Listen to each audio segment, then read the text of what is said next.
বাড়িতে দুইটা কক্ষ, এক কক্ষে উনার স্ত্রী এবং একটা মেয়ে, 2 বছর একটা মেয়ে বাচ্চা, আর আরেক কক্ষে উনার একটা ছেলে এবং যে ভিকটিম যে মানে মিনারুল, উনাকে আমরা দেখতে পাই। তো এখানে যেটা দেখা হচ্ছে যে স্ত্রী এবং যে ছোট বাচ্চাটা তারা যে কক্ষে আছে পাশের রুমে, সেখানে তাদের গলাতে মানে শ্বাসরোধ করে হত্যা করা হয়েছে মনে আমাদের কাছে প্রাথমিকভাবে মনে হচ্ছে। আর পাশের রুমে যেখানে উনি থাকতো ওখানেও ওই খাটের মধ্যে উনার ছেলেকে আমরা দেখতেছি, সে মৃত অবস্থায় আছে, সেও মানে শ্বাসরোধ করে হত্যার মতো মনে হচ্ছে। এবং ভিকটিম যিনি অর্থাৎ মিনারুল, উনি ফ্যানের মধ্যে ঝুলিয়ে নিচে একটা মানে ইয়ে আছে, চেয়ার আছে, ঝুলিয়ে আত্মহত্যা করছে মনে প্রাথমিকভাবে মনে হচ্ছে। আর কক্ষে একটা চিরকুট পাওয়া গেছে, চিরকুটে উনি ঋণগ্রস্ত এবং আর্থিক অনটন এই কথাগুলো লেখা আছে।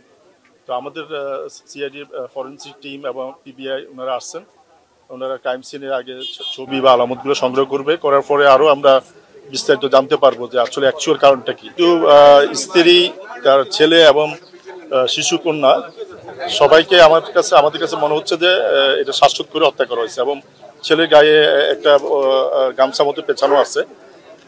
আর ওনাদের নিথর দেহগুলা দুইটা রুমের মধ্যে খাটের মধ্যে আছে। আর ভিকটিমকে ফ্যানে ঝুলানোর অবস্থা আমরা দেখতে পাই। তো আমরা এখনো ওনাকে নামানো হয়নি, ক্রাইম সিন আলামতগুলো সংগ্রহ করার পরে নামানো হবে। দরজা তোমার বন্ধ ছিল, দুইটা দরজা বন্ধ ছিল। পরবর্তী সকালবেলা ওনারা একটা দরজা, ওটা টিনের দরজাটা দিয়ে ওনারা পরবর্তীতে ওই দেখতে পায় যে এখানে মৃত অবস্থা আছে। তো আমাদের কাছে মানে প্রাথমিকভাবে এটা আত্মহত্যা মনে হচ্ছে, বাট আমরা আরো ওনার পোস্টমর্টেম বা অন্যান্য ইনভেস্টিগেশন গুলো করলে আমরা শিওর হতে পারবো এর পিছনে অন্য কোনো কারণ আছে কিনা। ওর বিষয়গুলো এখনো আমরা নিশ্চিত না, কারণ সেটা হয়তো উনার যদি কোনো থাকে অভ্যাস থাকে সেটা আমরা জানি না। বাট উনার যে সিরকুটটা আছে, আমি উনার আত্মীয়স্বজন বা যারা আছে তাদের কাছে আমি শুনলাম, তারাও বললো যে সিরকুটের লেখাটা উনারই। তো উনার লেখা যেহেতু উনি নিজের আর্থিক অবস্থা, ঋণগ্রস্ততা এগুলো তো উল্লেখ করছে। তো আমরা আরো আমাদের হয়তো ইনভেস্টিগেশনের পরে বা ফরেন্সিকে আমাদের ক্রাইম সিনের আলামত সংগ্রহের পরে ওগুলো আরো যদি আমরা ইনভেস্টিগেশন করে রিপোর্ট পাই, তাহলে হয়তো আরো নিশ্চিত হওয়া যাবে। আপাতত এখন যেহেতু নাই, যেহেতু উনি নিজে আত্মহত্যা করছে, তো আপাতত আমরা সেগুলোর উপর কাজ করব। আর এর পিছনে অন্য কারণ থাকতে পারে কিনা আমরা সেটা পরবর্তী ইনভেস্টিগেশনের মাধ্যমে আমরা জানতে পারবো। তাদেরকে শ্বাসরোধ করে হত্যা করা হয়েছে। আসলে এখানে এটার পিছনে কোনো কারণ আছে কিনা আমরা এখন এই মুহূর্তে তো আমরা আর বলতে পারতেছি না।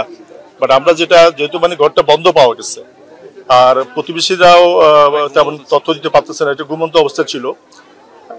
তো সেখানে আমরা এখন পিছনের কারণগুলো আমরা পরবর্তীতে আমরা বুঝতে পারবো। সুইসাইড নোটে উনি লেখা আছে যে যেহেতু আমি ঋণগ্রস্ত, আমি মারা গেলে আমার সন্তানদের কি হবে, সুতরাং তাদেরকে রেখে লাভ নাই, এই কথাও লেখা আছে যে আমি যদি না থাকি আমার সন্তানরাও বেঁচে থেকে লাভ নেই, এই কথাগুলো ওনার নোটে লেখা আছে। এগুলো আমরা সিআইডি আমাদের যে হস্ত বিষয়ক আছে তাদের দিয়ে পরীক্ষা করব। আর ক্রাইম সিনের আলামতগুলো আমরা সংগ্রহ করবো, এখানে ফিঙ্গারপ্রিন্ট বা অন্যান্য কোনো কিছু আছে কিনা সেটা দেখবো। আর এটা আগে পরে কি করছে সেটাও আমরা তদন্ত করে দেখবো।